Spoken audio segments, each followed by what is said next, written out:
Anytime anyone criticizes Darwin's theory of evolution, evolutionists immediately cry, it's about religion. Well, the claim that all skeptics about Darwinian orthodoxy or Christian fundamentalists stands refuted by me. It's obviously not true. I'm neither Christian nor a fundamentalist.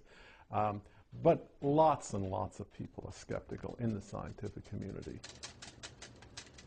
I became skeptical of Darwinian evolution early on, outside of any religious influence, just because of the complexity that I was learning about in the cell, and we use the word elegant in genetics. The biggest impasse confronting evolution is the incredibly complex structure of the living cell. Every living thing on Earth is made up of cells 1/100th of a millimeter in size. Some living things are made up of a single cell. Yet even these single-cell organisms are remarkably complex in their composition.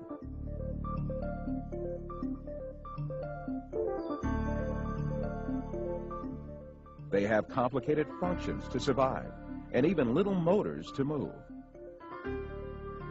In Darwin's time, this complex structure of the cell was unknown. With the primitive microscopes of those days, cells appeared to be little more than featureless stains. In the 19th century, when Darwin was alive, scientists thought that the basis of life, the cell, was some simple glob of protoplasm. The greatest advocate of Darwinism in Germany, Ernst Haeckel, supposed that the living cell, which could only be viewed as a dark spot under the microscopes at that time, had a very simple structure. In one of his articles, he referred to the cell as a simple little lump of albuminous combination of carbon. However, powerful electron microscopes invented around the middle of the 20th century began revealing just how complex and organized it was. With the hard work of science in the 20th century, we've seen that the cell is far from simple. It's got very complicated molecular machines and things that are very resistant to Darwinian explanation.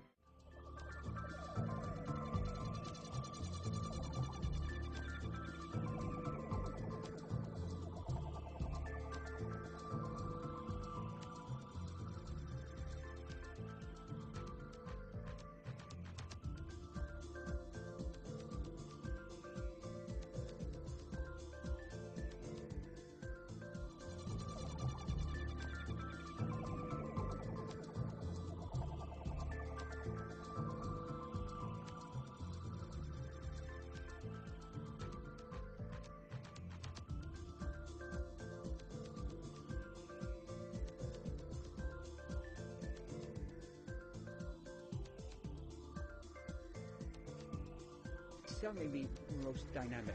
It is one mass of activity going on, bringing information out from across the cell, opening doors, closing doors, motor molecules, motor molecules moving along tracks.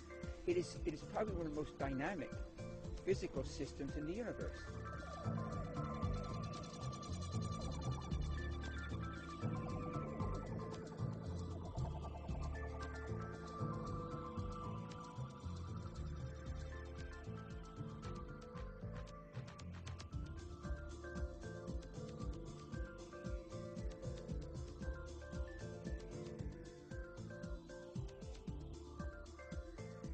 Not even the most sophisticated laboratory has been able to produce a single living cell from non-living matter.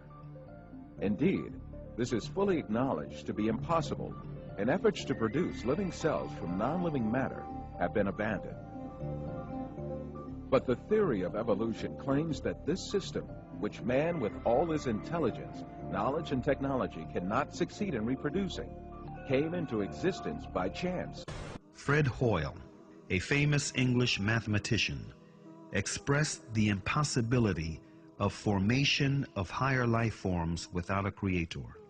The chance that higher life forms might have emerged by chance is comparable with the chance that a tornado sweeping through a junkyard might assemble a Boeing 747 from materials therein. The ingredients must combine. But they must combine according to an exact formula in a unique way. The living molecules in your body that have protein, enzymes, DNA programming in them, the very simplest is made up of many hundreds of components. So 100 components would have one chance in 100 million billion chances of being correct. But you see, the 100 components actually also have 4 chemical elements in each one. and really the simplest living cell that can replicate itself has 400 components. So now we've got 4 times 400, which is 1,600. So we've got 1,600 components, and that would be, well, 1 in 167,636 zeros following. That would be the odds against such a right combination. And wait a minute. Oh, you say, but that's a very rare thing, those kind of cells with those components. Do you know what, my dear brother and sister? You have a brain with 10 billion components.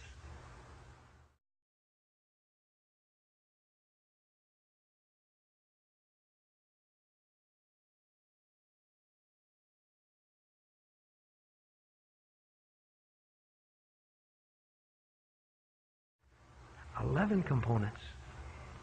There would only be one chance in 39,916,800 that they could combine correctly. Modern biochemistry has also revealed the unimaginably complex design of the DNA molecule.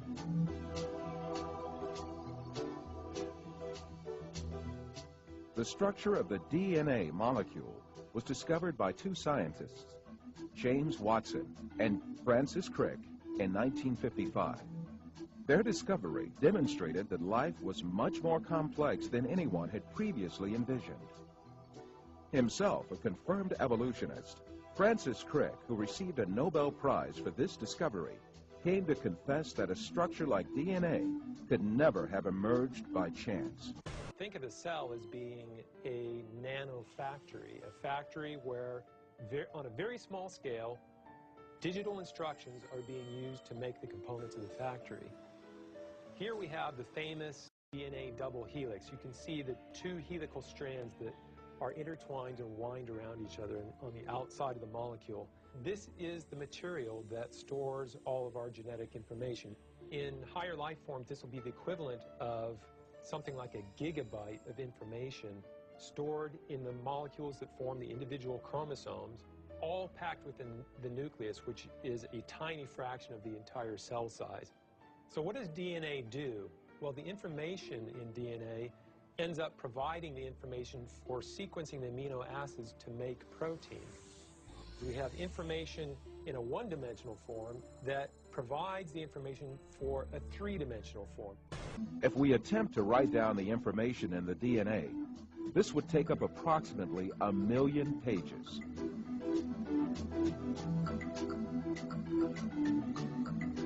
This is equal to an encyclopedia 40 times bigger than the Encyclopedia Britannica, which is one of mankind's greatest single accumulations of information. But this incredible information is stored in the tiny nucleus of our cells, measuring about 1,000th of a millimeter in size. It is calculated that a DNA chain small enough to fill a teaspoon has the capacity to store all the information contained in all the books ever written.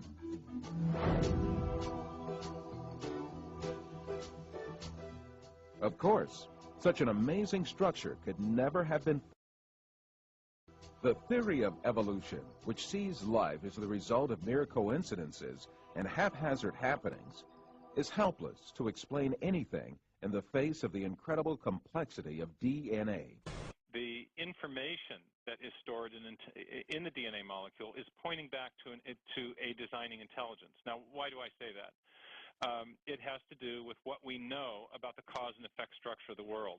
Our local hero in Seattle, Bill Gates, says that DNA is like a software program, only much more complex than any we've ever created. And that's a very suggestive remark because we know that programs always come from programmers. And in fact, we know generally that information, whether it's in a computer program or a hieroglyphic inscription or in a headline in a newspaper or a block of text in a book, information always comes from an intelligent source. So when we find information in the DNA molecule, the most logical thing to conclude is that it, too, had an intelligent source. Now, Dr. Werner Gitt is an information specialist. Since we're talking about information, we'll go to an information specialist. He wrote a book called In the Beginning Was Information that you and I both love. And in his book he says this: a code system is always the result of a mental process. It requires an intelligent origin or inventor. It should be emphasized that matter as such is unable to generate any code. All experiences indicate that a thinking being voluntarily exercising his own free will, cognition, and creativity is required. He goes on to say, there is no known law of nature, no known process, and no known sequence of events which can cause information to originate by itself in matter. Now, do you realize what a serious problem that is for the evolutionist? It's a tremendously serious problem. Here's an information specialist saying that information never comes from naturalistic processes. It always requires intelligence.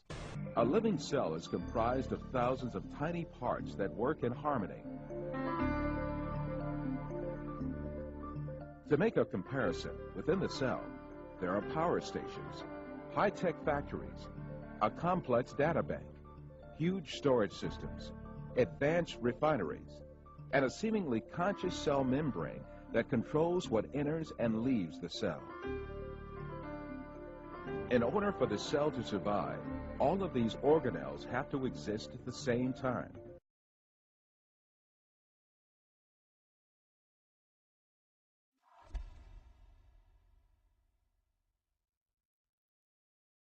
Irreducible complexity was coined by Mike Behe in describing these molecular machines. Basically what it says is that you have multi-component parts to any given organelle or system in a cell, all of which are necessary for function. That is, if you remove one part, you lose function of that system.